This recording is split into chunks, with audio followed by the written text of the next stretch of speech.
Vamos abrir no livro de Apocalipse, capítulo 1. Apocalipse, capítulo 1, versículos 1 e 2. Revelação de Jesus Cristo, que Deus lhe deu para mostrar aos seus servos as coisas que em breve devem acontecer. E que ele, enviando por intermédio do seu anjo, notificou a seu servo João, o qual atestou a palavra de Deus e o testemunho de Jesus Cristo, quanto a tudo o que viu. Versículo 3 também. Bem-aventurados aqueles que leem e aqueles que ouvem as palavras da profecia e guardam as coisas nela escritas, pois o tempo está próximo. Isso é uma palavra de oração, irmãos.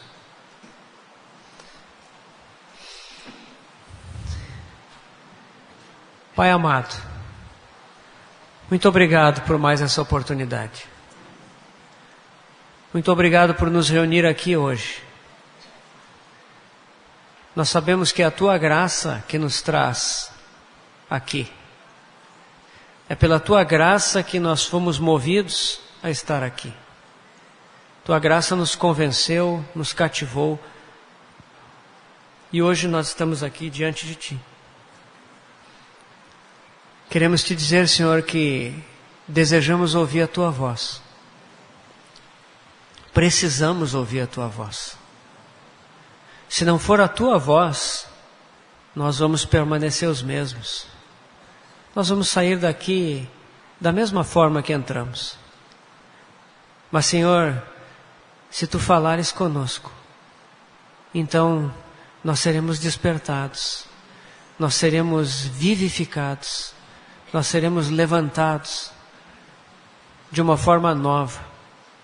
Precisamos disso, Senhor. Por isso, Senhor, fala conosco. Senhor, nós rogamos que o precioso sangue, ó Pai, que o Teu Filho derramou naquela cruz, possa nos purificar nessa manhã, possa nos limpar de toda a iniquidade, possa, Senhor, remover toda e qualquer causa de separação entre nós e a Tua pessoa. Senhor, que por meio do sangue nós possamos dar lugar ao Teu Espírito Santo e Ele possa falar aos nossos corações com toda a liberdade que Ele deve ter. Ó Senhor, nós esperamos em Ti, confiamos em Ti. E Senhor, nós desde já Te agradecemos, porque sabemos que Tu ouves a nossa oração. Tu és bom para conosco. Te agradecemos, ó Pai, no nome do Teu amado Filho, nosso Senhor Jesus. Amém.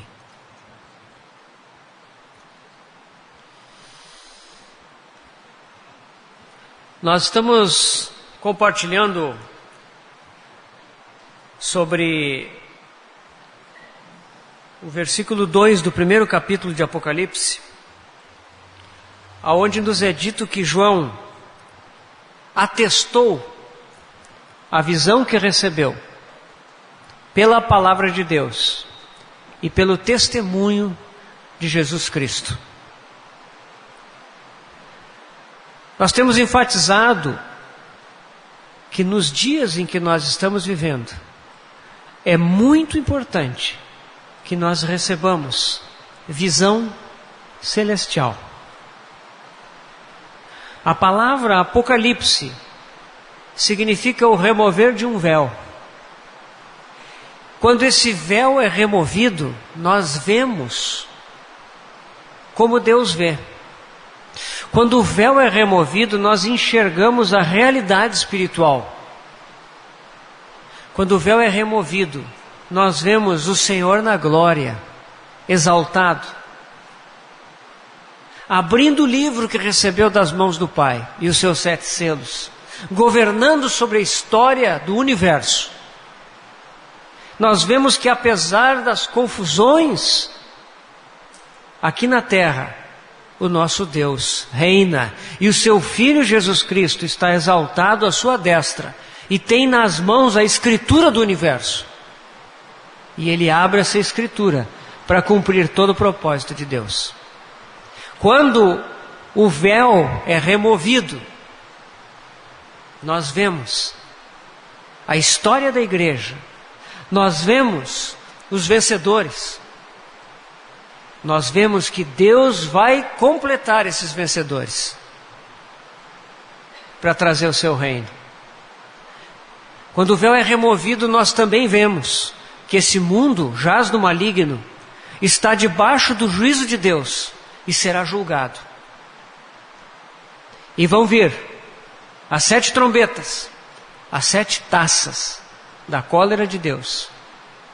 Esse mundo será julgado. E esse mundo já está em dores de parto. E após esses julgamentos, virá o reino do nosso Deus e do seu Filho. Nós aguardamos essas coisas todas. Quando o véu é removido, irmãos, nós vemos tudo isso. E nós precisamos ver isso de uma forma muito real. Isso não pode ser uma informação apenas para nós. Isso não pode ser uma teologia para nós. Isso não pode ser simplesmente uma crença. Eu creio no arrebatamento pré-tribulacional. Eu creio no milênio que vai vir antes do novo céu e da nova terra. Eu creio em tais e tais coisas em relação à profecia. Meus irmãos, isso precisa ser muito mais do que isso. Isso precisa ser algo que interfere com a nossa vida. Interfere com o nosso andar. O céu precisa estar aberto para nós. Por isso, nós precisamos de visão celestial. Mais do que nunca, nos dias em que nós estamos vivendo. Por isso nós estamos considerando nesses 2 fundamentos, a palavra de Deus e o testemunho de Jesus Cristo. João usou esses 2 fundamentos, que já era algo presente, construído na sua vida. E por causa desses fundamentos ele pôde receber visão. Ele pôde atestar essa visão. E nós precisamos desse fundamento para termos visão celestial hoje, nos dias em que nós vivemos. Precisamos da palavra de Deus e precisamos do testemunho de Jesus Cristo. Nós vivemos nos dias do fim. E se alguma dúvida resta, nós falamos ontem a respeito do cumprimento das profecias da palavra de Deus. 97% das 1.800 profecias da Bíblia já se cumpriram. Daqueles 590 temas principais de profecia, 570 já estão cumpridos. Faltam 20.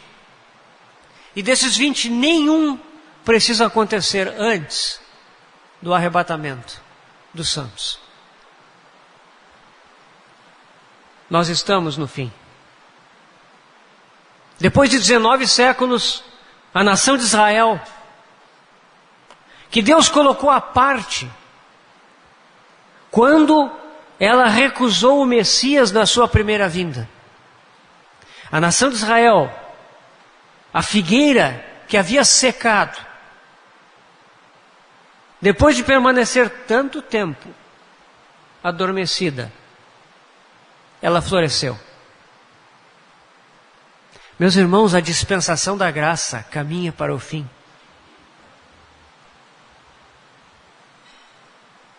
A figueira já está aí desde 1948.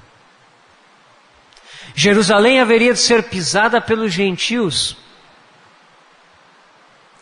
até que o tempo dos gentios terminasse. Desde 1967, Jerusalém não é mais pisada pelos gentios. E é a capital de Israel. Meus irmãos, nós estamos nos últimos dos últimos dias. Será que não é tempo de nós nos levantarmos e dizemos ao Senhor: Senhor, cumpre a tua promessa. Já é tempo. Maranata, vem, Senhor Jesus.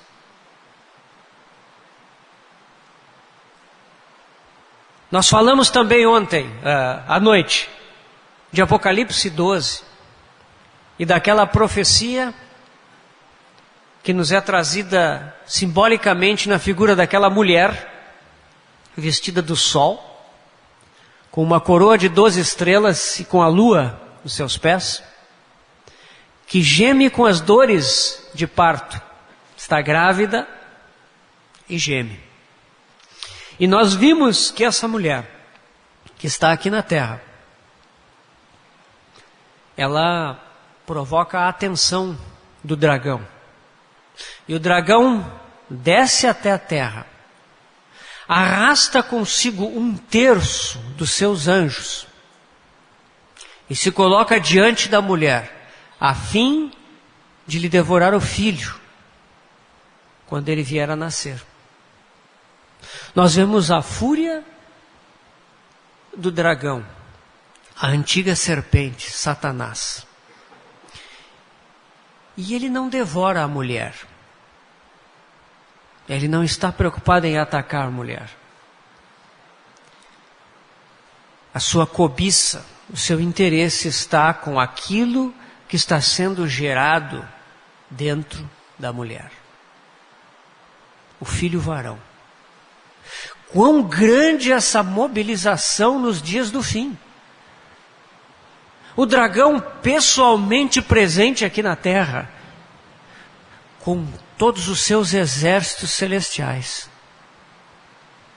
mobilizados com uma única intenção: devorar o filho varão. Nós não vamos revisar tudo.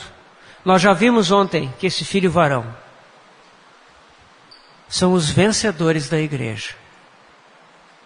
São aqueles que dentro de toda a história do povo de Deus, seja o povo da antiga aliança ou o povo da nova aliança, dentro desse povo, Deus tem gerado vencedores.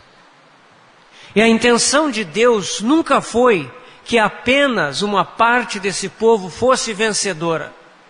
O desejo de Deus é que o seu povo seja todo ele um povo vencedor. E quando nós vemos ali entre as 7 igrejas de Apocalipse, quando nós olhamos para a igreja de Filadélfia, nós vemos uma igreja vencedora. Uma igreja toda composta de vencedores. Portanto, irmãos, o Senhor pode e Ele quer fazer isso. Mas infelizmente ao longo da história, é muito frequente que os vencedores sejam um grupo menor. Não porque eles são melhores do que os outros, mas nós vimos, eles são aqueles que confiam no sangue. Eles venceram, eles são vencedores por causa do sangue. Isso diz Apocalipse 12 também. E por causa da palavra do testemunho que deram. E porque não amaram as suas próprias vidas até a morte. Meus irmãos, esse tipo de pessoa o dragão quer devorar. E nos nossos dias, a última geração de vencedores é uma geração que não vai passar pela morte. É uma geração de pessoas que não vão morrer fisicamente. É uma geração especialmente privilegiada, porque eles vão passar por um evento único, singular, que se chama o arrebatamento. Pense nisso. Ao longo de toda a história da igreja, todos os santos, eles tiveram que passar pela morte. Eles tiveram que morrer fisicamente. Seja como mártires, quando mais jovens, seja morrer de morte natural, enfermidade, quando mais velhos. Mas todos passaram. Todos os santos, todos os vencedores do passado tiveram que passar pela morte. Mas essa última geração, ela não vai passar pela morte. O filho varão foi arrebatado até o trono de Deus. Você está preparado para isso? Eu não sei quando vai ser, mas a qualquer momento. A qualquer momento, isso pode acontecer. Deus deseja levar para si os seus. Isso se chama arrebatamento. E meus irmãos, o dragão quer impedir que isso aconteça. O dragão quer engolir, devorar. Ele vai tentar tudo isso contra a tua vida, contra a minha vida. Ele vai de todas as formas, e ele sabe que pouco tempo lhe resta. E é por isso que hoje nós vivemos dias de uma grande mobilização das forças das trevas. Meus irmãos, tudo isso que acontece nesse mundo de hoje, todas essas depravações, todas essas corrupções, todas essas catástrofes ambientais, tragédias, fenômenos naturais, climáticos, isso nos mostra um mundo em dores de parto. Isso não acontece por acaso. Existe uma intensa mobilização para impedir que essa última geração de vencedores seja formada e seja arrebatada. Meu irmão, minha irmã, eu me dirijo aos jovens. Deus te levantou para ser um vencedor. Deus não levantou ninguém para que não fosse um vencedor. Todos foram chamados para vencer. Deus te levantou para reger as nações com cetro de ferro. O Senhor vai reger as nações com cetro de ferro. Mas lá em Apocalipse 20, a promessa é: e reinarão com Cristo pelos 1000 anos. Nós reinaremos com Ele. Nós somos chamados para reinar com Ele.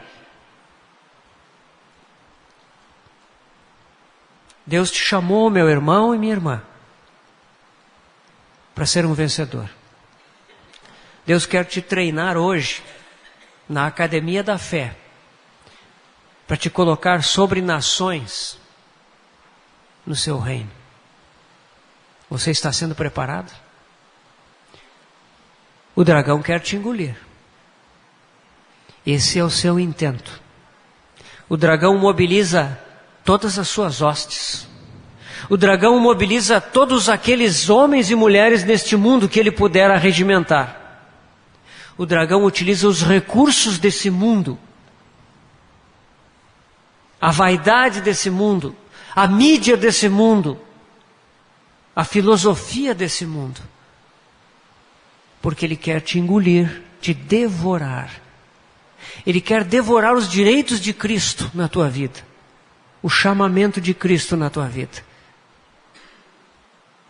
Mas nós sabemos que o nosso Senhor venceu. O nosso Senhor triunfou.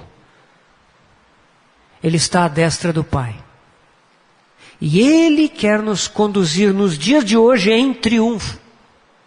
Por isso nós precisamos da palavra de Deus e do testemunho de Jesus Cristo. Por isso nós estamos aqui. Que o Senhor possa nos despertar.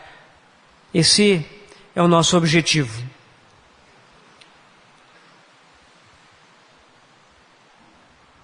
Tendo passado por essa pequena recapitulação, eu gostaria de hoje então entrar junto com vocês no primeiro desses nossos temas, a palavra de Deus. Nós precisamos, irmãos, desses dois fundamentos, a palavra de Deus e o testemunho de Jesus Cristo. Nós precisamos conhecer a palavra de Deus de uma determinada forma, e nós precisamos conhecer o testemunho de Jesus Cristo de uma determinada forma, para que então nós tenhamos o fundamento para receber visão celestial.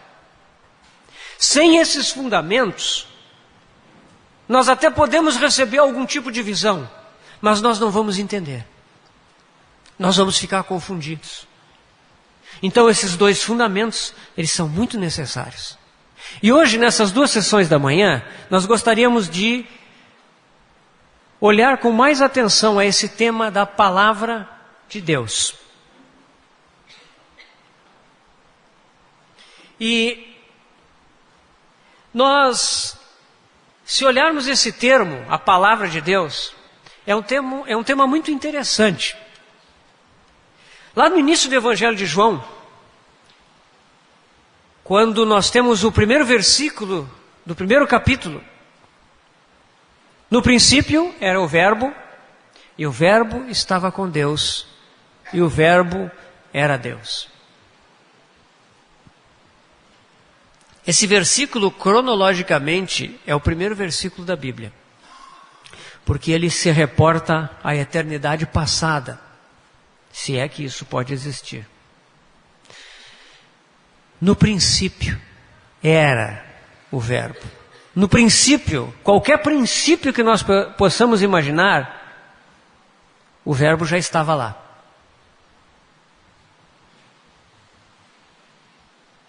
Quem é o Verbo? O Logos, a palavra. No princípio era a palavra. E a palavra era Deus. E a palavra estava com Deus. Esse verbo, esse Logos, essa palavra, é o nosso Senhor Jesus Cristo. Eternamente Deus. Sem princípio e sem fim de dias. O Logos. O Novo Testamento, ele nos foi dado pelo Espírito Santo numa língua humana, para que nós pudéssemos compreendê-lo. A língua na qual ele foi trazido é o grego. Na época, o grego era uma língua internacional. Quem falava grego se comunicava quase todo, a maior parte do Império Romano. É interessante que quando nós estudamos esse termo, palavra, no grego nós vamos encontrar dois termos diferentes. Em português é tudo palavra, né? Palavra de Deus, é uma coisa só. No grego nós temos dois termos. Um é esse que eu estava mencionando, logos. Mas existe um outro termo também no grego, que se chama rema. Eu sei que muitos de vocês conhecem já esses dois termos da língua grega, que significam palavra. Mas o Espírito Santo usa essa diferença que nós não conseguimos perceber no português. E por isso nós precisamos estudar esses dois termos. O que eles significam? Por que o Espírito Santo usa essas duas palavras? Qual é o sentido dessa diferença? É muito importante. Por isso, eu gostaria de ver com vocês alguns exemplos que vão deixar claro para nós o que significa essa parte do fundamento que nós queremos estudar, que se chama a Palavra de Deus. Vamos abrir em Colossenses, capítulo 3, versículo 16. Colossenses 3, 16. Certamente um versículo conhecido, que diz assim: Só lemos a primeira parte. Habite ricamente em vós a palavra de Cristo.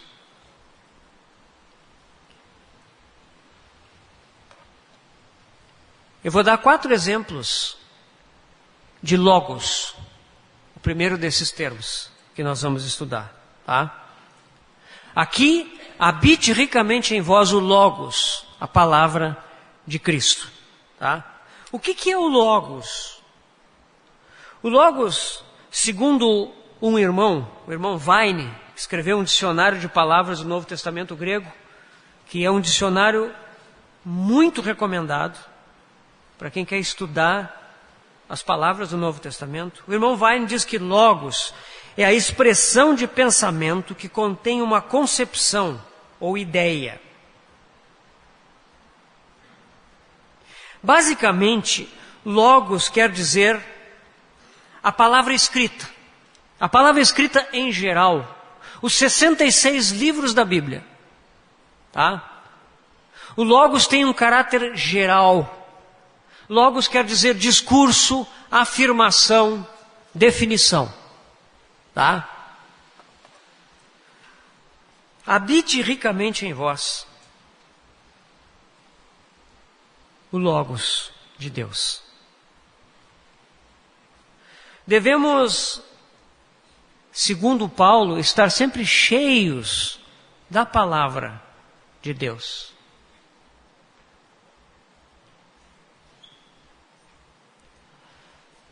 Qual é o nosso problema?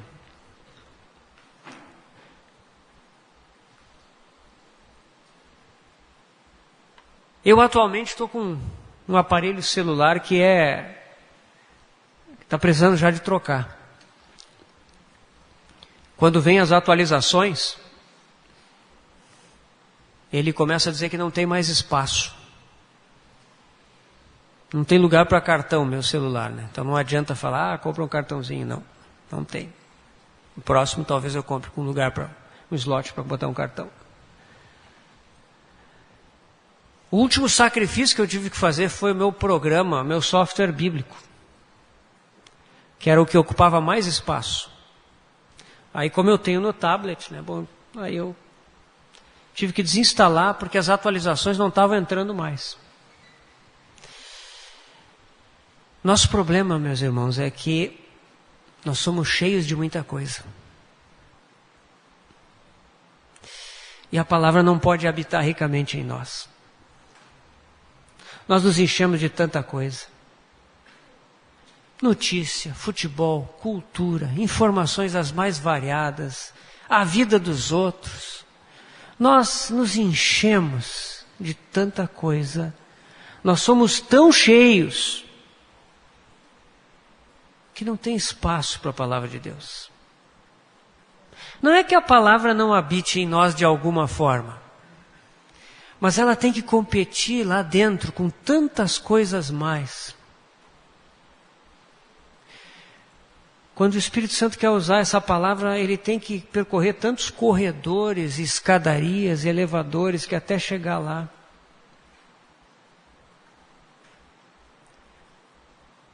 Por isso que precisamos nos encher da palavra de Deus. Essa é a primeira coisa quando se trata da palavra. Habite ricamente em vós. Que a palavra nos sature os nossos corações. Meus irmãos, a palavra deve criar em nós uma nova mentalidade. Nós talvez tenhamos uma cultura que nos diz assim: é importante eu conhecer a palavra, assim como é importante eu conhecer outras coisas. Meus irmãos, acima de tudo, precisamos conhecer a palavra. Acima de qualquer outra coisa, nós precisamos nos encher da palavra. Ela tem que habitar em nós ricamente. Ela tem que saturar as nossas vidas. Esse é o primeiro princípio, logos. Isso aqui não é uma palavra específica, não é um tema específico, é a palavra como um todo. Os 66 livros da Bíblia devem nos encher. Evidentemente, não pense em resolver essa lacuna em uma semana. Não vai dar. Mas tome por propósito se encher da palavra de Deus. Talvez um dia alguém vai abrir o nosso coração. O que será que ele vai achar lá?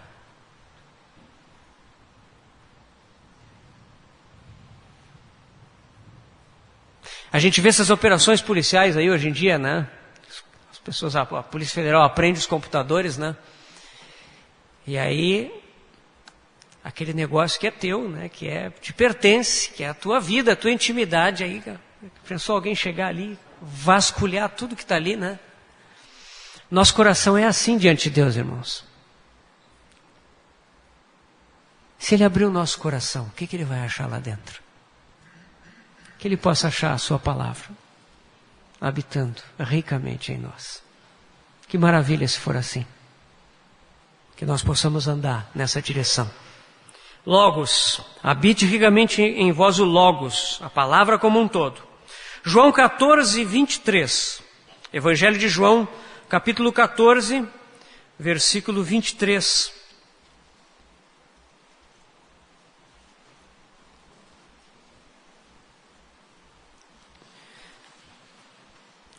Se alguém me ama, guardará a minha palavra. E meu Pai o amará, e viremos para ele, e faremos nele morada. Se alguém me ama, guardará a minha palavra. A língua grega é muito interessante. O termo palavra, em português é um só, né? No grego são dois, logos e rema. O termo amor, no grego, tem 3 palavras. Aquilo que nós consideramos amor, nós só temos uma palavra no português, né? No grego, tem 3. No grego tem eros, que é o amor de natureza sexual, de natureza corpórea, corpo mesmo. O amor filéu, que é o amor de alma, o amor à amizade, o amor à afeição. E o agape, que é o amor de espírito, o amor que se doa, o amor de Deus. Na Bíblia só tem esses 2. Eros não tem na Bíblia, só tem filéu e agape. Quando o Senhor Jesus, ressurreto, apareceu aos discípulos no mar da Galileia, lá em João 21, Ele chamou a Pedro. Pedro o havia traído vergonhosamente. Pedro havia negado o Senhor 3 vezes. Não o conheço. Não sei quem é. Blasfemou junto com isso.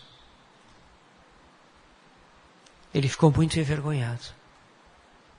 Depois. E lá no mar da Galileia, o Senhor ressurreto sai para caminhar com Pedro. E ele pergunta: Simão, tu me amas? Agape.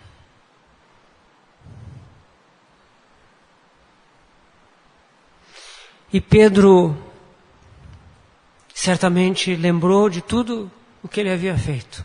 Como ele havia traído o Senhor. Ele havia dito: ainda que todos te deixem, eu jamais te deixarei. E ele traiu o Senhor. E quando o Senhor pergunta: Simão, tu me amas com amor agape, com amor eterno? Pedro diz: Senhor, tu sabes todas as coisas. Tu sabes que eu te amo, filéu. Tu sabes que eu tenho afeição por ti.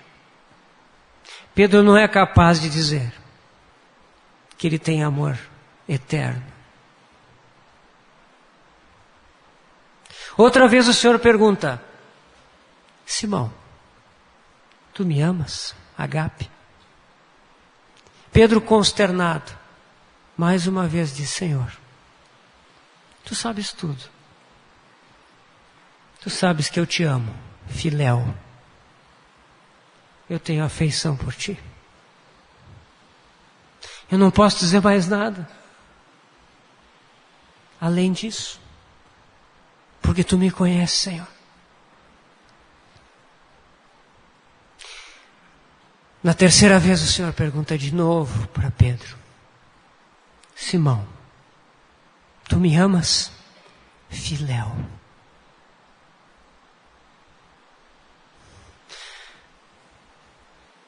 O Senhor condescende com Pedro.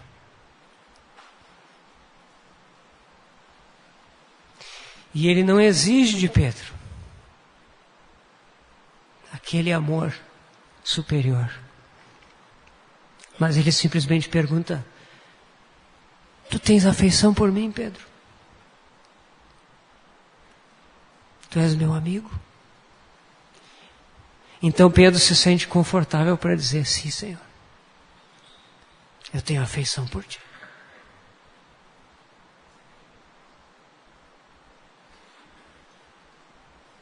Então, eu digo isso, irmãos, para vocês percebam essas nuances tão preciosas da palavra de Deus.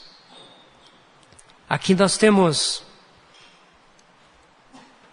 o Senhor falando: se alguém me ama, João 14, 23, se alguém me ama com amor agape, com amor superior, guardará a minha palavra, o meu logos.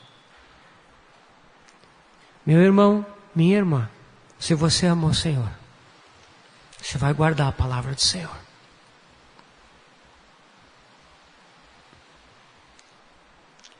Quando em Apocalipse mesmo, o Senhor manda aquela carta à igreja de Éfeso, uma igreja tão elogiada na epístola de Paulo, uma igreja cheia de virtudes. Quando João manda aquela carta que o Senhor ditou, de novo tem uma série de elogios. Aquela igreja operosa, zelosa.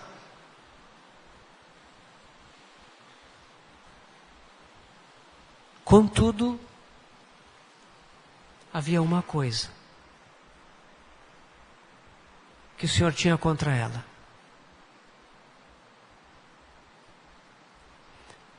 A igreja de Éfeso, embora todo o seu zelo, toda a sua devoção, toda a sua operosidade, ela havia deixado o seu primeiro amor.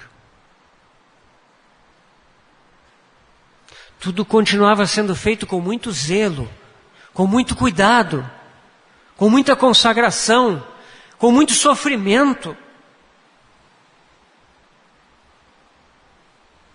Eles não permitiam que os falsos apóstolos aparecessem por lá. Eles detestavam as obras dos nicolaítas. No entanto, eles haviam deixado o primeiro amor. Aquele amor que é quase que um amor ingênuo. Um amor que não mede as consequências. Um amor que se derrama. Aquela pureza se havia perdido. E o Senhor diz para a igreja: arrepende-te, vê onde caíste e volta à prática das primeiras obras. Amor. O Senhor quer ver o seu próprio amor nos nossos corações. Esse amor é medido pelo nosso amor à sua palavra escrita. Pelo nosso amor ao seu logos. Meu irmão e minha irmã, se você não tem amor pela palavra de Deus, peça, clame a Deus por isso. Não se contente com esse fato. O Senhor quer colocar no teu coração esse amor agape, que só Ele pode colocar.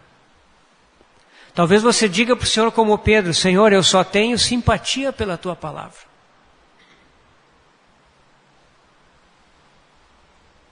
Mas eu não tenho um amor que se entrega à Tua palavra. Peça isso ao Senhor, meu irmão. Amor pelo Logos de Deus. Se alguém me ama, guardará a minha palavra. Mateus 7:24, Sermão do Monte. Mateus 7:24. Nosso irmão Carlinhos citou esse versículo hoje aqui. Todo aquele, pois, que ouve estas minhas palavras e as pratica, será comparado a um homem prudente que edificou a sua casa sobre a rocha. E caiu a chuva, transbordaram os rios, sopraram os ventos e deram com ímpeto contra aquela casa, que não caiu, porque foi edificada sobre a rocha. Todo aquele que ouve estas minhas palavras e não as pratica, será comparado a um homem insensato que edificou a sua casa sobre areia, e caiu a chuva, transbordaram os rios, sopraram os ventos e deram com ímpeto contra aquela casa, e ela desabou, sendo grande a sua ruína. Todo aquele, pois, que ouve estas minhas palavras, Logos, e as pratica. Aqui é Logos de novo. O Senhor Jesus falando que é importante ouvir o seu Logos. A palavra como um todo. Não é ouvir uma palavra do Senhor aqui, uma ali. Não é ler uma porçãozinha aqui e outra ali, não. É ouvir a palavra do Senhor na sua totalidade. Tê-la no coração. Isso é importante. O que quer dizer colocá-las em prática? A gente tem que tomar cuidado quando diz isso, colocar em prática. Porque às vezes a gente pensa assim: eu li, agora eu vou fazer.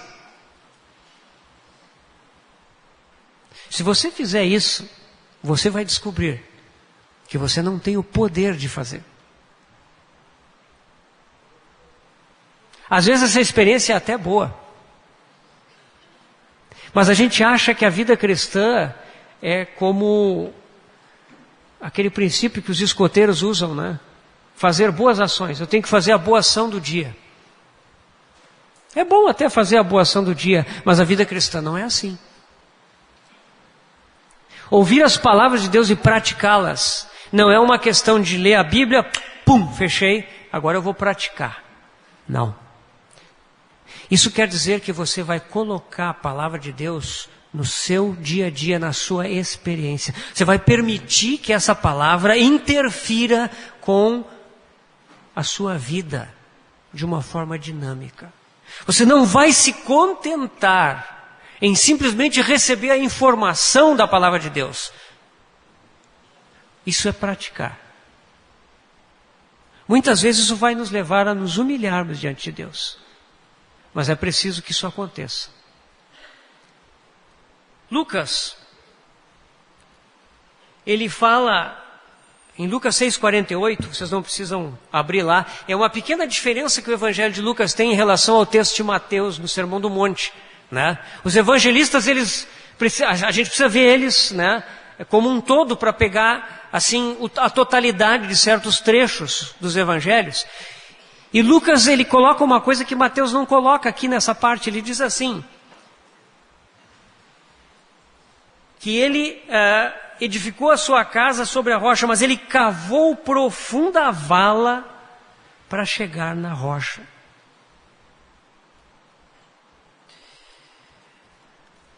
Esse ouvir a palavra do Senhor e praticar, ele é comparado a um ato de cavar, a um ato de esforço, de perseverança. Enquanto eu não tocar a rocha lá embaixo, eu vou continuar cavando. E meus irmãos, é assim que nós fundamentamos a nossa vida diante do Senhor. Nós vamos aplicando a palavra do Senhor em áreas diferentes que o Senhor vai nos mostrando, e nós não nos contentamos enquanto não cavamos até tocar na rocha. E você sabe o que é a rocha, né? A rocha é Cristo. E dessa forma a vida vai sendo fundamentada em Cristo por meio da palavra de Deus. Meus irmãos, um dia o teste vai vir. O Senhor fala aqui, caiu a chuva, está caindo agora, né? Transbordaram os rios, sopraram os ventos e deram com ímpeto contra aquela casa. Os testes vão vir e já estão vindo. Aquele que ouve e não pratica é comparado ao insensato, diz o Senhor. A casa vai cair. Por isso, o Logos é muito importante. Por isso é muito importante que a Bíblia como um todo esteja habitando no nosso coração, saturando o nosso coração. Assim nós podemos fundamentar a nossa vida e resistir às tempestades, às chuvas, aos ventos impetuosos que já estão vindo e que vão vir com mais intensidade.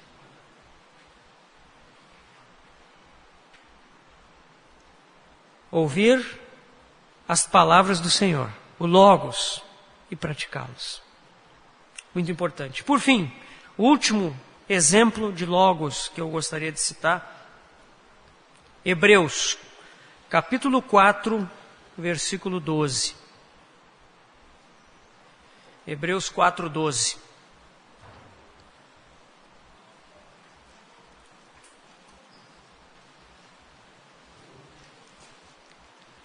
Porque a palavra de Deus é viva e eficaz, e mais cortante do que qualquer espada de 2 gumes, e penetra até o ponto de dividir alma e espírito, juntas e medulas, e é apta para discernir os pensamentos e propósitos do coração. A palavra de Deus aqui é Logos de novo, e portanto a referência é a palavra como um todo. Hebreus, o autor de Hebreus aqui não está nos dizendo que nós precisamos receber uma palavrinha aqui, uma palavrinha ali, uma palavra sobre isso, uma palavra sobre aquilo. O autor de Hebreus está nos dizendo que toda a palavra, toda a Bíblia, de Gênesis capítulo 1 até Apocalipse 22, toda a Bíblia é viva e eficaz, é Logos vivo e eficaz. É mais cortante do que qualquer espada de 2 gumes. E penetra até o ponto de dividir alma e espírito, juntas e medulas, e é apta para discernir os pensamentos e propósitos do coração. Nós estamos chegando aqui no significado do rema. Aqui ainda é Logos. Mas quando a gente fala no Logos vivo e eficaz, nós estamos chegando no significado do rema. A palavra de Deus precisa ser viva para nós. Ela não pode ser uma letra morta.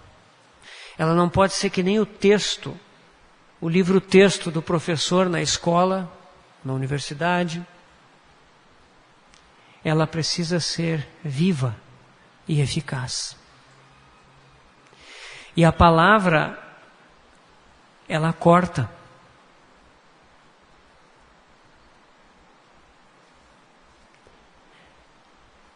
E aqui diz que ela nos corta. Ela separa alma e espírito.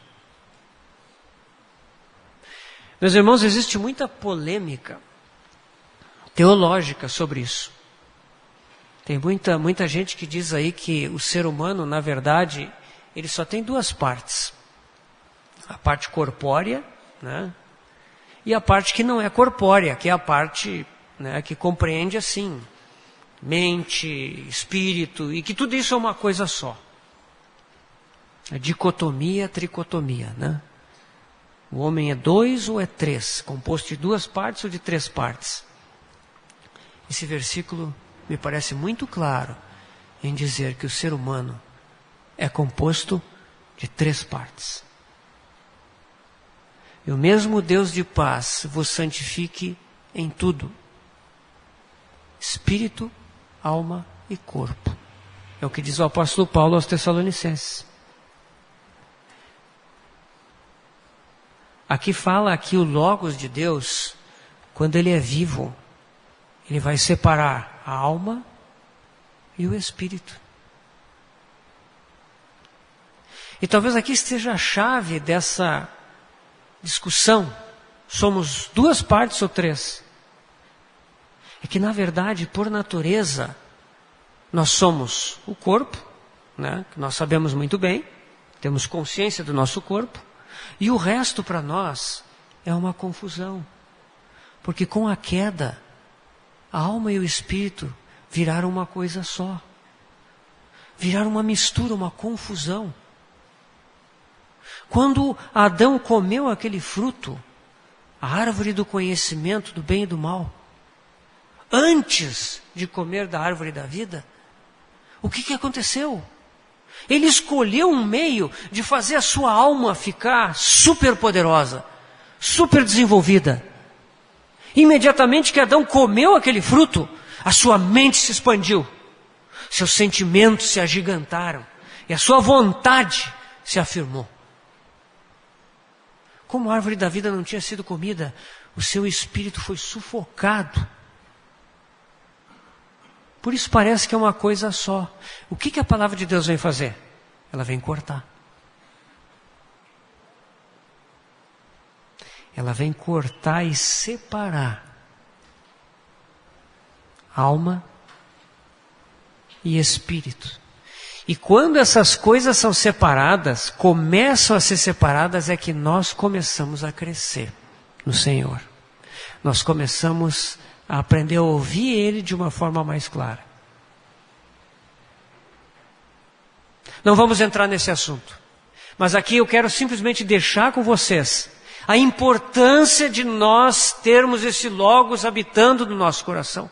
A importância, meus irmãos, de por todos os modos e meios, de nós nos enchermos da palavra de Deus. De nós permitirmos que ela habite em nós.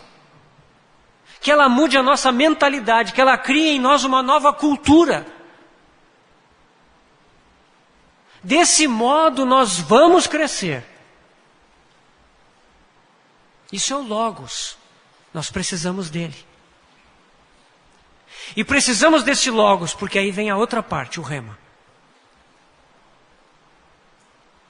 E o que é o Rema? Segundo o mesmo irmão Vine, o Rema se trata de uma afirmação, seja por fala ou por escrito. É uma palavra específica, viva, aplicada diretamente a uma circunstância.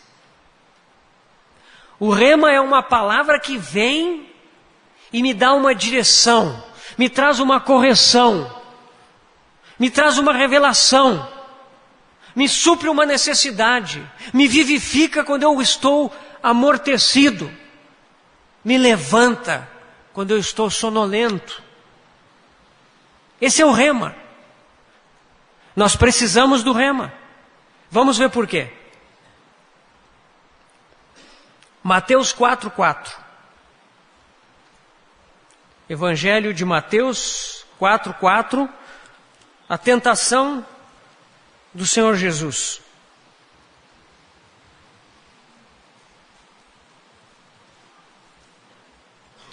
O Senhor Jesus estava no deserto sendo tentado pelo inimigo, sendo provado. E num determinado momento, o inimigo se aproximou e disse: se és filho de Deus, manda que estas pedras se transformem em pães. Jesus, porém, respondeu: está escrito, nem só de pão viverá o homem, mas de toda a palavra que procede da boca de Deus. Aqui não é logos.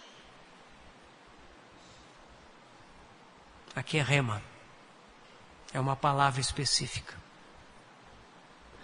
É a palavra que vai te alimentar.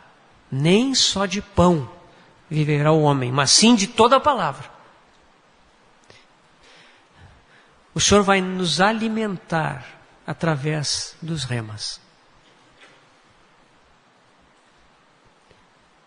Não basta o logos como um todo, mas é preciso que dentre esse depósito do logos, o Espírito Santo ative uma porção aqui, uma porção ali, a cada momento, a cada dia, nos alimentando. Através disso é que nós vencemos o inimigo.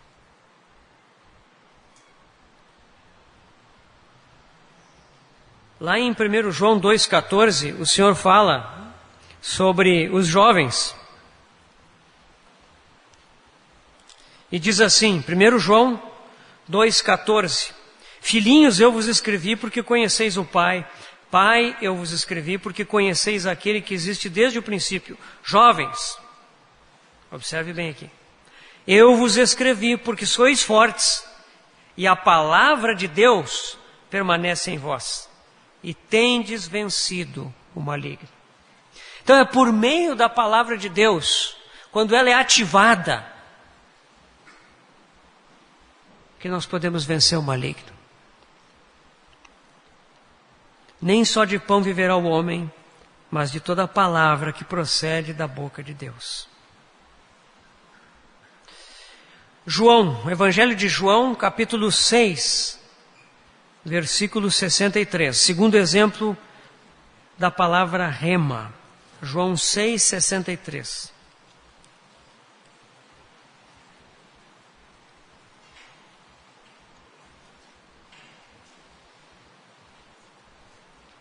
É o Espírito que vivifica. A carne para nada aproveita. As palavras que eu vos tenho dito são Espírito e são vida.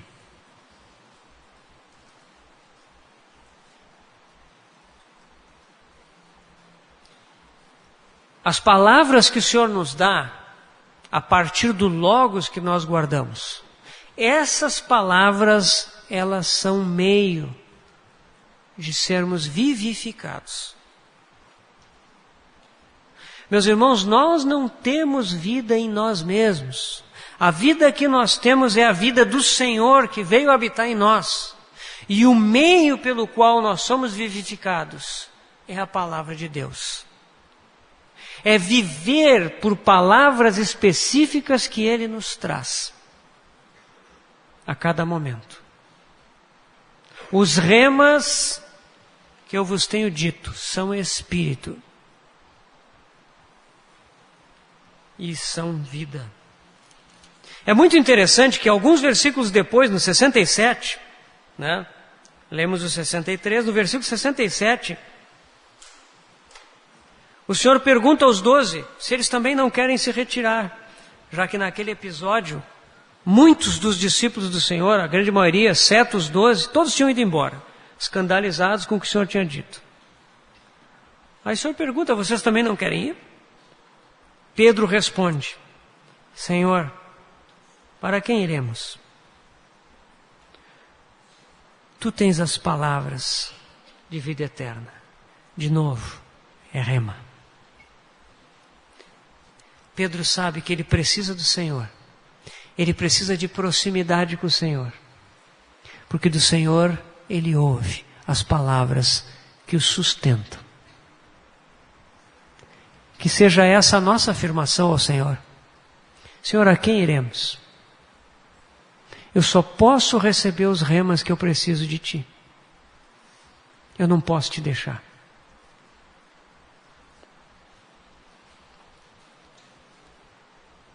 Efésios 5. Efésios 5, 25 a 27.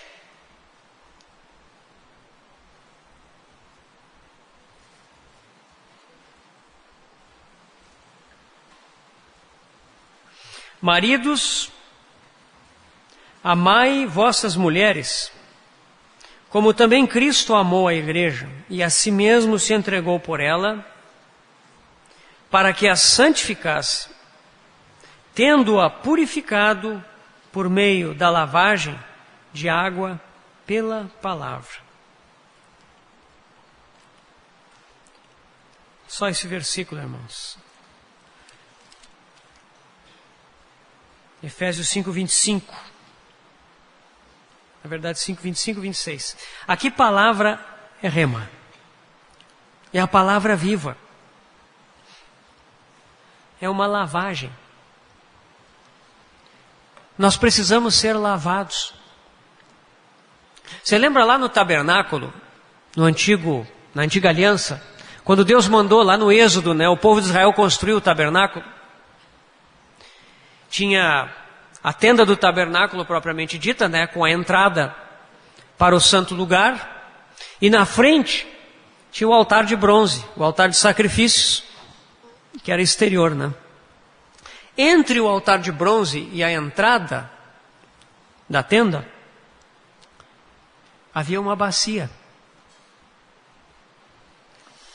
E essa bacia de bronze, sempre que os sacerdotes iam oficiar, eles precisavam se lavar. Aquilo ali é um tipo da lavagem de água pela palavra. Sabemos que todas as coisas da antiga aliança são figuras. Isso mostra que nós precisamos de lavagem. Paulo aqui fala dessa lavagem de água pela palavra. A igreja é santificada pela lavagem de água pela palavra viva. Meus irmãos, nós vivemos num mundo cheio de sujeira, cheio de impureza. O nosso problema é que nós estamos tão acostumados com a podridão desse mundo, nós já estamos tão aclimatados com ela, que nós nem ficamos muito escandalizados com as coisas que acontecem. Nós cauterizamos a nossa consciência, por estar acostumados. É só ouvir o noticiário da televisão, abrir um jornal, que a gente vê tanta barbaridade. Todo dia, toda hora. Que nós perdemos a capacidade de ficar chocados com as coisas. Tem que ser uma barbaridade muito grande para nós ficarmos chocados. Nós precisamos de lavagem. A palavra tem que nos lavar. A palavra tem que... É quase que como fazer... É uma má ilustração, mas eu vou usar. É quase como fazer uma lavagem cerebral. Porque o nosso cérebro está cheio de sujeira. E se nós queremos ver as coisas como Deus vê, nós precisamos ser lavados. Se nós não formos lavados pela palavra, nós não vamos ver. Nós não vamos perceber como Deus percebe as coisas. Que essa palavra nos lave constantemente.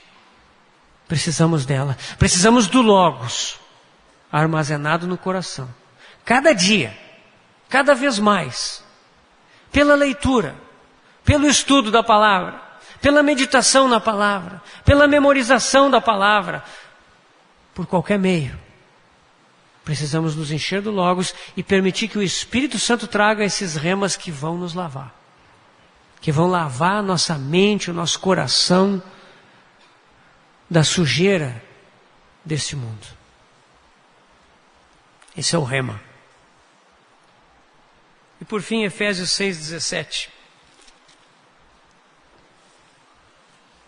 Efésios 6,17. Tomai também o capacete da salvação e a espada do Espírito, que é a palavra de Deus. Rema. Meus irmãos, o rema é necessário. Os remas são necessários porque nós estamos num combate espiritual. Se o véu for removido e se nós vermos o panorama espiritual de hoje, nós vamos descobrir que nós estamos em guerra. A guerra no céu e a guerra aqui na terra. Você percebe esse combate? Por isso que Paulo fala na armadura. Fala que nós precisamos vestir essa armadura. Não tem férias. Nós temos que andar sempre de armadura. Se for uma armadura mesmo, a gente, né, certamente você já viu em algum museu, em algum lugar, uma armadura, né? Então, aquele elmo, né?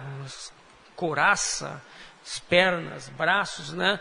Imagina se movimentar com aquilo. Escudo, espada. Mas nós precisamos. Não podemos andar por aí sem armadura.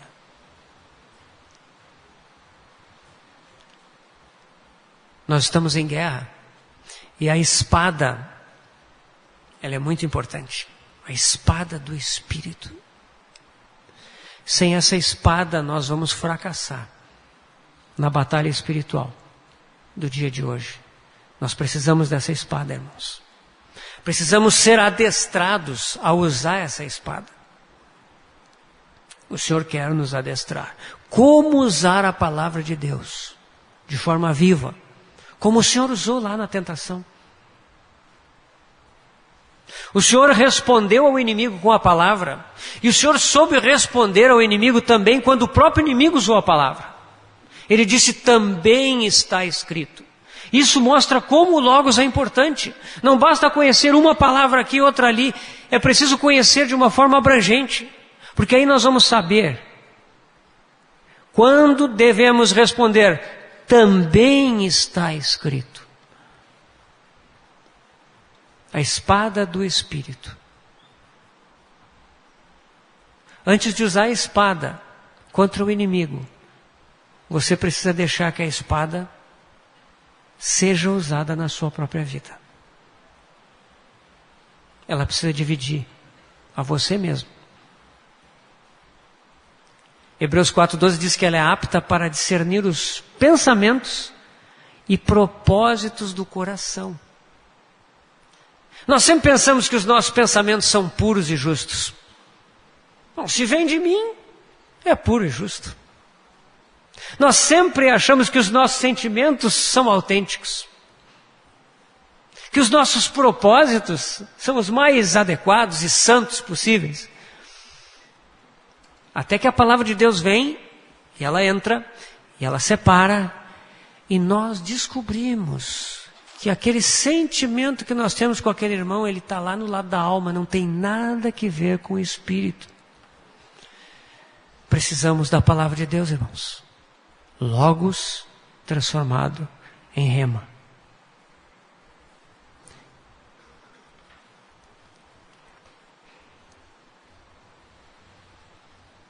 Que os dois sejam ativos e operantes em nós. Meus irmãos, sem logos não tem rema. Se você não armazena a palavra de Deus no coração, o Espírito Santo não vai conseguir falar com você de uma forma clara. Ele precisa disso. Eu já falei aqui essa ilustração, já falei, não sei se todos já ouviram, mas uma criança pequena que não sabe falar, ela cria uma dificuldade para os pais. Às vezes a criança começa a chorar e a gente acha que é uma coisa. Ah, está com sono, tenta fazer dormir, não para de chorar. Ah, quer mamar, aí põe para mamar, não para de chorar. E a gente começa a ficar preocupado. Tira a febre, não tem febre, continua chorando. Qual é o problema da criança pequena? Ela não sabe nos dizer o que está acontecendo. Ela não tem uma língua, um idioma que nós possamos compreender. Isso é terrível. O Espírito Santo quer falar conosco. Deus quer nos dar a visão celestial para esses dias de hoje que nós estamos vivendo. Mas Ele precisa de um idioma comum entre nós. Como é que Ele vai falar conosco? Cadê a língua? Cadê o idioma comum? Este aqui é o idioma de Deus. Deus vai falar conosco através desse livro. Meus irmãos, se nós conhecemos esse livro muito pouco, vai haver uma séria limitação. Mas à medida que nós vamos conhecendo esse livro, à medida que esse livro começa a residir no nosso coração, à medida que nós permitimos que esse livro trabalhe na nossa vida, o idioma começa a ficar mais amplo. E nós começamos a ver de uma forma nova. Mas é muito importante que a palavra de Deus habite ricamente em nós.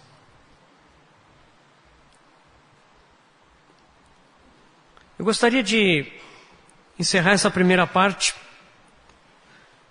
voltando a um trecho que eu pedi para os inscritos na conferência lerem, que é o capítulo 1 do Evangelho de João.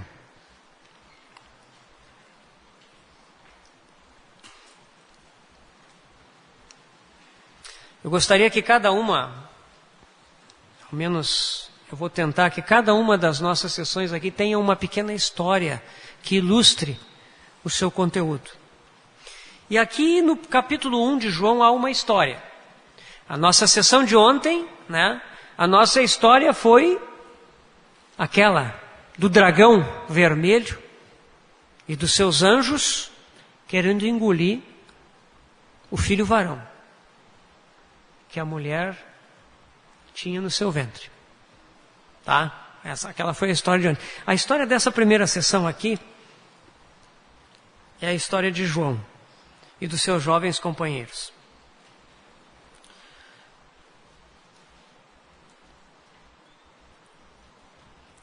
A partir do versículo 19, nós temos uma divisão nesse primeiro capítulo de João. A primeira parte, do 1 até o 18, é como se fosse um grande movimento sinfônico. Uma grande abertura de uma sinfonia. O Espírito Santo nos leva à eternidade passada. No princípio era o Verbo. E o Verbo estava com Deus. E o Verbo era Deus. Nós somos levados a um contexto imensurável. A eternidade do Filho junto com o Pai. O Verbo de Deus, o Logos de Deus, aquele que é o único capaz de tornar Deus inteligível para nós.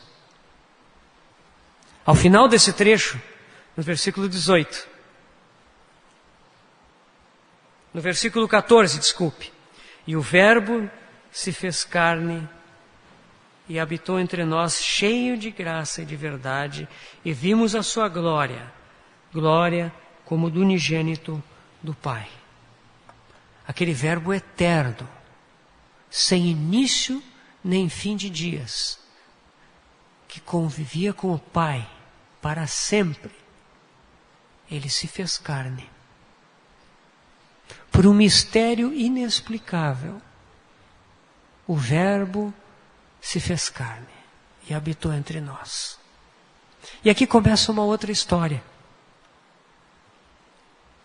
A história de 6 pessoas, 6 personagens nesse trecho aqui. 2 deles vocês não vão achar descritos por nome. Supõe-se, e existem razões fortes para isso, que eles estavam aqui. Mas são nomeados aqui André, João, André, Pedro, Filipe e Natanael. Nós depreendemos que João estava aqui, porque O versículo 40 nos diz: era André, o irmão de Simão Pedro, um dos dois que tinham ouvido o testemunho de João e seguido a Jesus. Quem é que estava com André?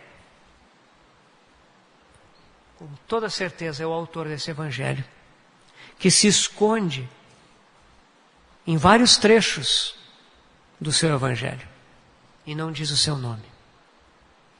Ele se menciona como o discípulo a quem Jesus amava. E aqui ele diz que André era um dos dois. Certamente era ele, meus irmãos. O discípulo João. André, quando conheceu o Senhor, ele foi falar com seu irmão Pedro. Alguém duvida que João não fez a mesma coisa e foi falar com seu irmão Tiago? Então aqui nós temos um começo. Esses rapazes judeus, jovens pescadores, eles eram judeus zelosos e tementes a Deus. Como todo judeu, aos 12 anos de idade, no seu bar mitzvah, eles tinham que recitar vários trechos das Escrituras. Eles tinham frequentado a escola dos judeus, onde tudo era ensinado segundo a Escritura. Álgebra, língua, geografia, história, tudo era baseado nas Escrituras. Eles eram jovens cheios da palavra. Essa palavra os levou a uma inconformidade com a religião da sua época. Eles estavam insatisfeitos com o judaísmo dos seus dias. Eles queriam algo mais. E se você leu esse capítulo, isso fica muito claro. Porque a expectativa que eles tinham os levou a encontrarem o que eles buscavam. Esse anseio desses jovens os levou a descobrirem um homem de Deus. Um grande profeta. O maior da antiga dispensação.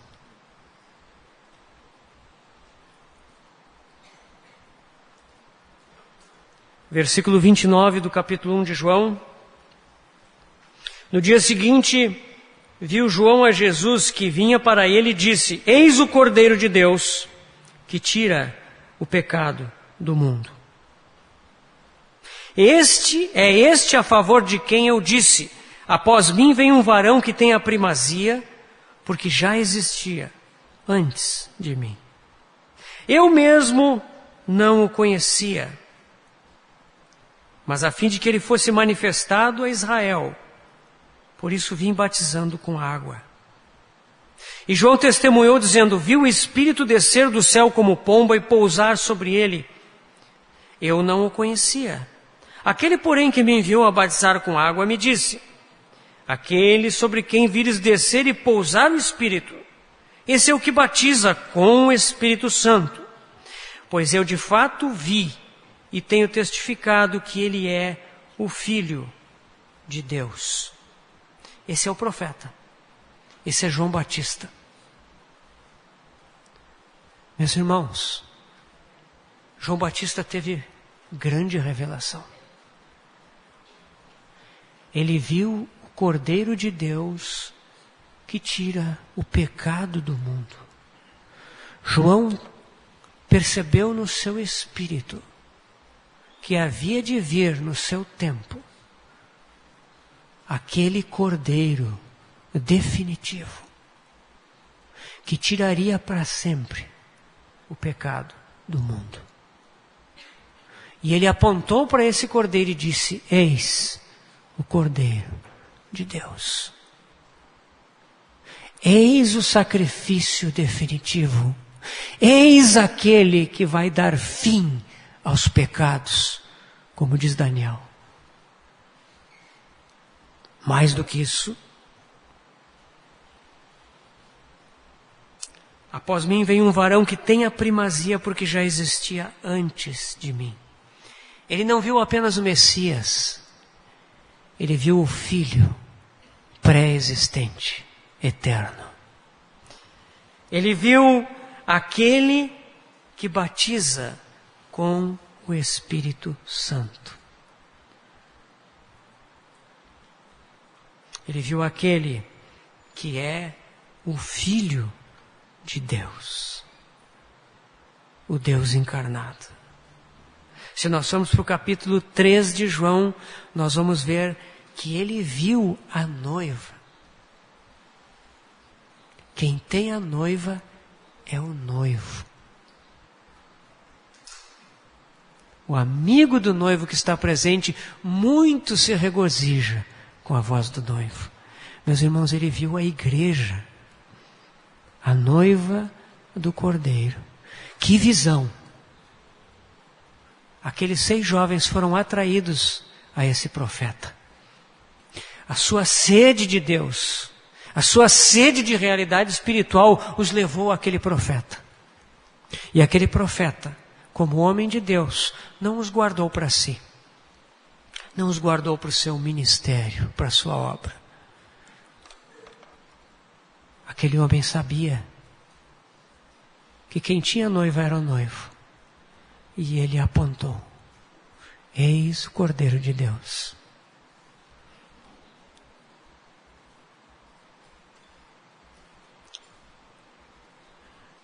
Versículo 35 do capítulo 1 de João. No dia seguinte, estava João Batista, outra vez na companhia de 2 dos seus discípulos. E vendo Jesus passar, disse: eis o Cordeiro de Deus. João, ele não quer forçar os seus discípulos. Ele não quer dizer diretamente: sigam esse homem, não sigam a mim. É ele que vocês buscam. Vão após ele. João não quer dizer isso, mas João simplesmente sugere, e aqui parece que tem uma leve insistência no sugerir de João, como que aguardando que o próprio Espírito de Deus faça essa obra nos corações daqueles discípulos. Ele repete: eis o Cordeiro de Deus.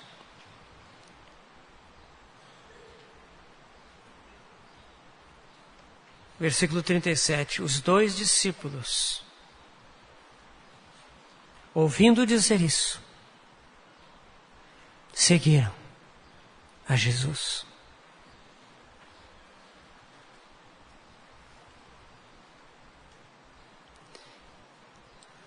Que momento!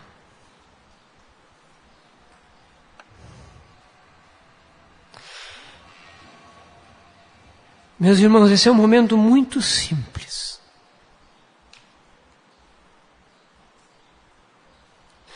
É um momento para o qual nós nem damos atenção.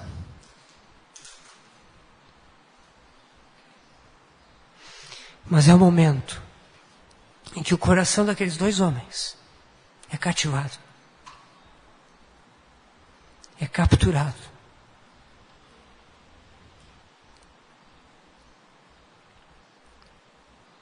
Eles ouvem o profeta, e lá dentro deles, de alguma forma, seus corações respondem. E eles seguem o Senhor.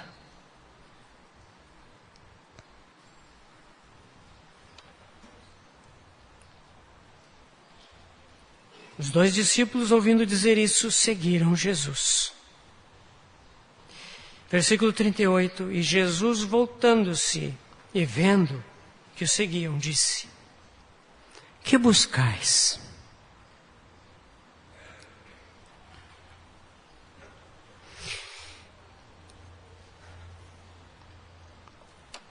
Essas são as primeiras palavras de Jesus aos seus futuros apóstolos. É o primeiro encontro. Eles seguem o Senhor, e o Senhor percebe que eles estão seguindo. Eles talvez nem sabem o que fazer. Estão se aproximando daquele homem. Então o Senhor se volta e pergunta: que buscais?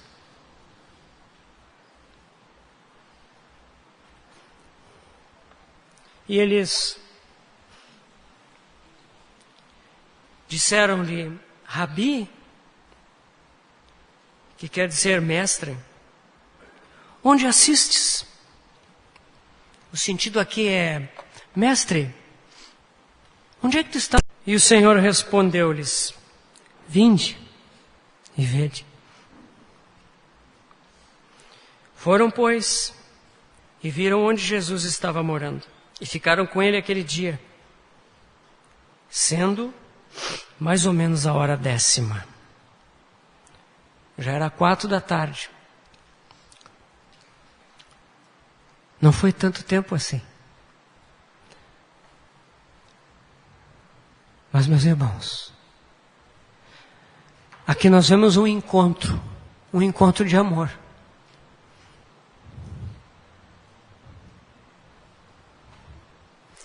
O noivo passa diante da noiva. E os olhos da noiva, aqueles discípulos tiveram uma pergunta diante de si: o que buscais? Vocês querem alguma coisa? Eles disseram: não, Senhor. Nós queremos a Ti. Queremos estar contigo. Podemos estar contigo? E o Senhor disse: venham. E eles ficaram com Ele.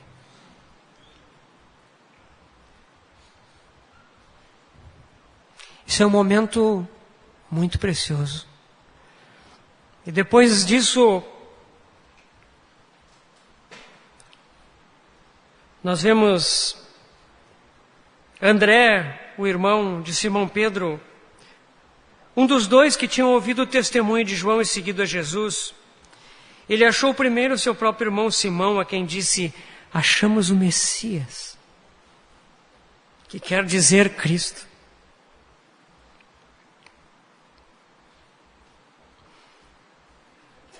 E o levou a Jesus. Olhando Jesus para ele, disse: tu és Simão, o filho de João, tu serás chamado Cefas, que quer dizer Pedro. É estranho, irmãos, que Pedro sempre foi o mais falastrão dos discípulos. Sempre pronto a dizer alguma coisa. Coisas boas e coisas ruins, né? Há pouco nós vemos eles dizendo: Senhor, a quem iremos? Tu tens as palavras de vida eterna. Ele foi o primeiro. Quando o Senhor perguntou: e vós, quem dizeis que eu sou? Ele foi o primeiro. Tu és o Cristo, Filho do Deus vivo. E o Senhor elogiou: bem-aventurado Simão Bar-Jonas. Logo depois o Senhor falou da cruz. E ele também foi o primeiro. Tem compaixão de ti, Senhor, isso de modo algum te acontecerá. E o Senhor teve que repreender. Arreda Satanás. Ele sempre foi o mais falastrão. Não é interessante que dessas 6 pessoas aqui, ele é um dos que não fala nada? Provavelmente,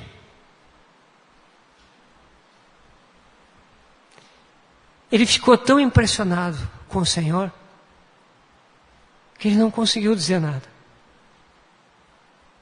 Ele só ouviu o Senhor falar: tu és Simão, filho de João, tu serás chamado Cefas, que quer dizer Pedro. Em seguida nós vemos Filipe. No dia imediato, versículo 43, resolveu Jesus partir para a Galiléia, encontrou a Filipe, a quem disse: segue-me.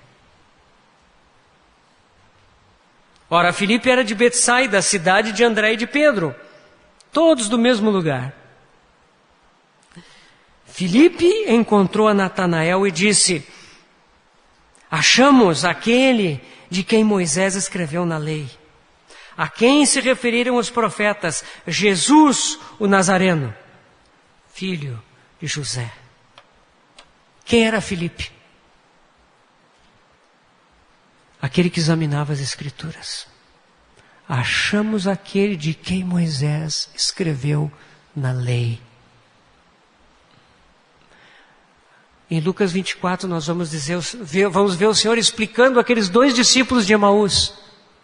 Tudo o que estava escrito a respeito dele, na lei e nos profetas. Ó tardios de coração em entender o que está escrito na lei e nos profetas com relação ao Cristo. Filipe conhecia as Escrituras.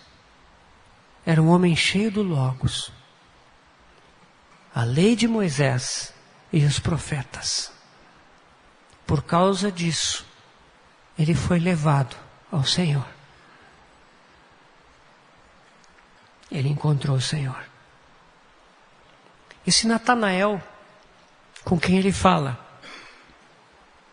é provavelmente Bartolomeu, um dos 12. Não vamos falar sobre isso agora, mas se os irmãos pesquisarem vão descobrir que esse Natanael é provavelmente um dos 12 também, Bartolomeu. Versículo 46, nós vemos aqui que Natanael duvida e pergunta para Filipe: de Nazaré pode sair alguma coisa boa? Respondeu-lhe Filipe: vem e vê. A mesma resposta que o Senhor tinha dado para André e para João no dia anterior. Vinde e vede. Vem e vê.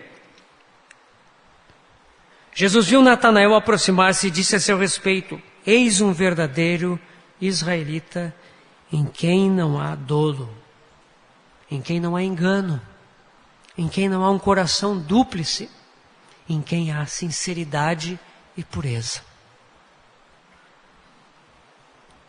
Natanael continua desconfiado. Perguntou-lhe Natanael: de onde me conheces? Respondeu-lhe Jesus: antes de Filipe te chamar, eu te vi quando estavas debaixo da figueira. Meus irmãos, quando o Senhor Jesus veio a esse mundo, Ele se desvestiu da sua glória. Ele se desvestiu da sua onisciência. E, portanto, Ele não tinha visão raio-x para enxergar longe assim e saber o que as pessoas estavam fazendo. Mas Ele tinha um espírito puro. E nesse espírito Ele percebia as coisas. Ele percebia quando os fariseus maquinavam contra Ele. Ele percebia a fé do centurião, mesmo não encontrando com Ele. Ele percebia a fé daquela mulher curada que o tocou. E aqui Ele olha para Natanael e Ele percebe tudo. Ele lê o coração desse homem. E quando o Senhor diz para ele que o viu,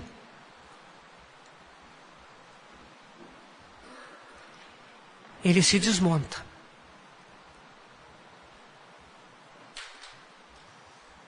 Então exclamou Natanael: mestre, tu és o Filho de Deus, tu és o Rei de Israel. Esse homem ouvia João Batista. E ele sabia que viria o Filho de Deus. Viria o Rei com o seu reino, o reino de Deus. Ao que Jesus lhe respondeu: porque te disse que te vi, debaixo da figueira crês? Pois coisas maiores que estas verás. E acrescentou: em verdade vos digo que vereis o céu aberto, e os anjos de Deus subindo e descendo sobre o Filho do Homem. Meus irmãos,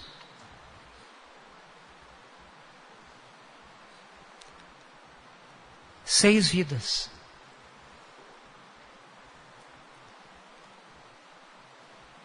despertadas pelo amor, e que vem o Cordeiro de Deus. os 6 apóstolos do Cordeiro, vidas de antemão já preparadas para servirem ao Senhor, o encontram.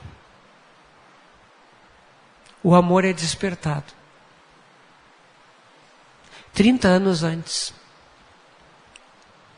o Senhor havia vindo a esse mundo. 30 anos antes, algumas vidas haviam sido preparadas. Maria, José, Zacarias, Ana, Simeão.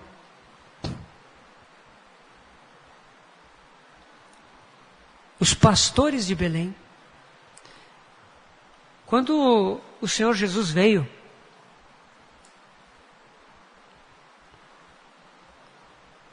lá em Lucas 2, 8, nós sabemos que haviam anjos que viviam no campo. E um anjo do Senhor desceu onde eles estavam, versículo 9, e a glória do Senhor brilhou ao redor deles e ficaram tomados de grande temor. O anjo, porém, lhes disse: não temais, eis que vos trago boa nova de grande alegria, que o será para todo o povo. É que hoje vos nasceu na cidade de Davi o Salvador, que é Cristo o Senhor. Isso vos servirá de sinal. Encontrareis uma criança envolta em faixas e deitada em manjedoura. E subitamente apareceu com o anjo uma multidão da milícia celestial, louvando a Deus e dizendo: glória a Deus nas maiores alturas e paz na terra entre os homens a quem Ele quer bem. Meus irmãos, o que aconteceu com esses pastores? Eles eram homens tementes a Deus, eles amavam a Deus, provavelmente cuidavam das ovelhas que deveriam ser preservadas em pureza por sacrifícios no templo. Naquele momento, o anjo apareceu. O anjo anuncia o nascimento do Salvador. E quando aquele anjo se retira, aqueles pastores enxergam uma milícia. Lucas ouviu algum deles. Lucas escreveu isso muito depois. Algum daqueles pastores estava vivo, ou alguém que ouviu muito bem essa história deles. O anjo anunciou e em seguida o anjo se retira e a milícia do céu aparece. E a milícia do céu canta e louva. Uma janela foi aberta e a realidade celestial foi exposta. Meus irmãos, naquela manjedoura haviam poucas pessoas. Belém estava ocupada com o recenseamento. Tudo estava cheio. José e Maria estavam ali com o bebê na manjedoura. E os pastores chegaram. Pouca gente contemplou aquela cena gloriosa. Na terra, no céu, havia adoração. Os anjos, as milícias celestiais, se moveram até Belém.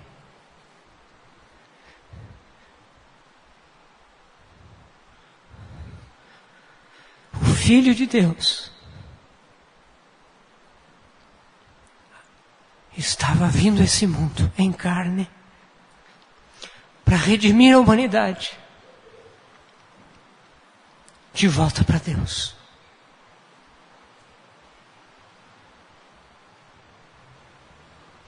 Os céus se moveram até Belém. E aqueles pastores viram isso. 30 anos depois, não aparece o céu. Mas nós sabemos que o céu está ali. No coração de João, no coração de André, no coração de Tiago e Pedro, no coração de Filipe e Natanael. Tudo é muito simples, tudo é muito pequeno. Que contraste entre João 1:1 No princípio era o Verbo eterno. E agora nós vemos o Cordeiro encarnado. E aqueles pescadores sendo cativados. Rabi, onde assistes? Vinde e vede. Meus irmãos, que o céu se abra para nós hoje. Que nós possamos ver a milícia celestial. Ela está se movendo. Hoje não é a primeira vinda do Senhor, mas a sua segunda vinda. Os céus se movem. Anjos e arcanjos estão se movendo. Há louvor por toda parte. Será que nós podemos ouvir? Aqui na terra nós vemos confusão, agitação, corrupção, pecado, trevas. Mas nos céus há louvor, exaltação ao nome daquele que venceu. As milícias dos céus estão se movendo hoje. Que o Senhor abra os nossos olhos e que nós despertemos para o nosso chamamento, para que sejamos hoje, agora, seguidores do Cordeiro, onde quer que Ele vá. Vamos orar.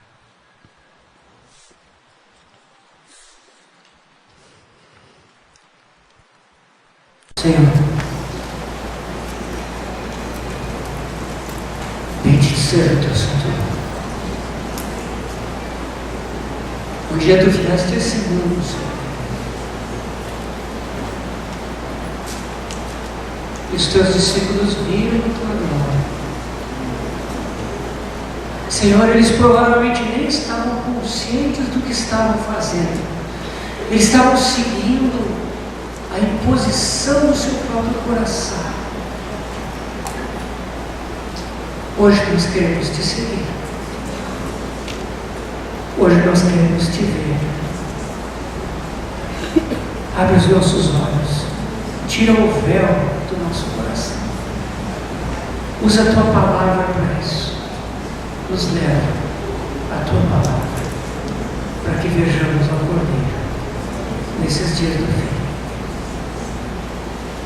Nós te pedimos no nome do Senhor.